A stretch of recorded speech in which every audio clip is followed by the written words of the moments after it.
So we've done this video before, and we're just going to run through the basics because, to be honest, we've already gone through everything, and I realised I won't record him. We have got this sideline superstar. This is going to take a centre mid and potentially put them into a left or right wing. We're going to get a 15 overall upgrade on a player, in the max that is, so we are looking at 96. So realistically, you're looking at an 81 at the absolute minimum to get their way all the way up to a 96. We're going to have 7 games to complete to get to level 5. It's going to be a 5-star weak foot, 4-star skill move. We're going to get very, very good dribbling upgrades, as well as a bit of passing, pace, and also, I think, a little bit of physicality in terms of what we can get.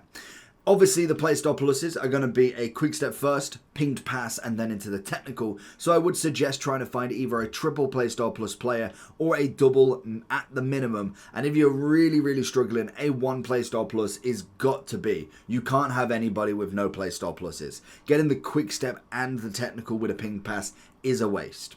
It's a 92 overall, 98 on the dribbling and passing for the maximum, 10 playstars, 3 playstyle pluses, centre mid with a total of 2 positions. Like I say, we are looking at a left wing and right wing. In my team, I do think Mainu is going to be one of the better options. We are going to go over a few of them because they are decent in the midfield, like we've seen with a lot of them at the minute. Going just with an anchor on him there is going to be fantastic. He's already got the pace, the dribbling's up there to the absolute maximum, passing's great, shooting's decent enough. You throw the anchor on, you get a bit more defending, a bit more physical, and it's a perfect upgrade. Even if we did go for someone like Caicedo, adding the quick step or even the pinged pass and quick step is not the worst option. You throw an anchor on a CDM, they're going to have some pretty good stats across the board. Most of them will have a solid base layer that you can throw a chem style on, and they can be utilised. Tonali, Renato Sanchez, even a bit of Patrick isn't the worst. He's already got an intercept, throw a quick step and a pinged pass.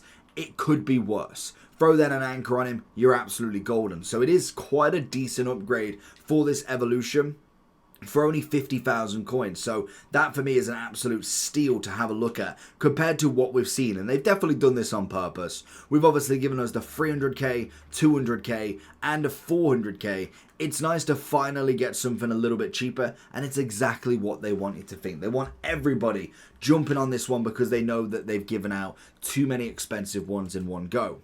If we are obviously looking at the trending players, Patrick's going to be up there, Conte's going to be up there, Havertz, Mainu, Rodri is going to be a fantastic option because most of them will get the same sort of stats. We'll see a 95 pace, we'll see a 96, 97 dribbling, passing's around the 90 plus mark, and then you throw an anchor on most of these players, you get between the 97 and 99 pace, you get between 95 and 97 defending, and the physicality's around the 95 mark. That is an exceptionally good player. Now, the one question I always have with these sorts of cards is we are going up to a 96. It's a considerable upgrade compared to a lot of players, and what you've got to think is this is maxing them out at a triple playstyle plus right now. When are we going to get an upgrade to get an evolution for a 96 with a quadruple playstyle plus anytime soon? So I would definitely be just holding fire, not jumping the gun straight into this, because you've got to think of the future of this card. If you're thinking Conte could be in your main team, next week or the week after when we do get footies and we're only up to like a 94 evolution, but all the footies have got quadruple or even 5 playstyle pluses, do you then change your centre mid and lose out on Conte? Or do you then have to wait for Conte to get the evolution and he goes back into your team from there? So it is just being a bit more wary with who you're going to go with and try and think of who is going to get a footies and who's not. Patrick obviously will do. Bellingham obviously will do. Will Mainu?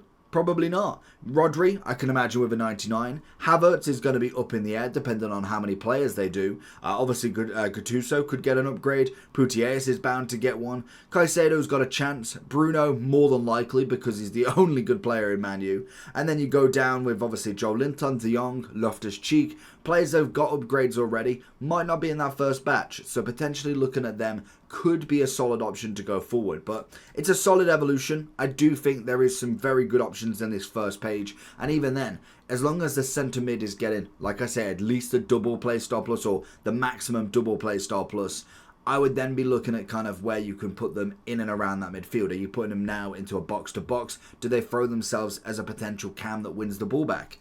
I don't know. Let me know down below who you're going to choose. Make sure you like and subscribe, and we'll have a look at Baggio.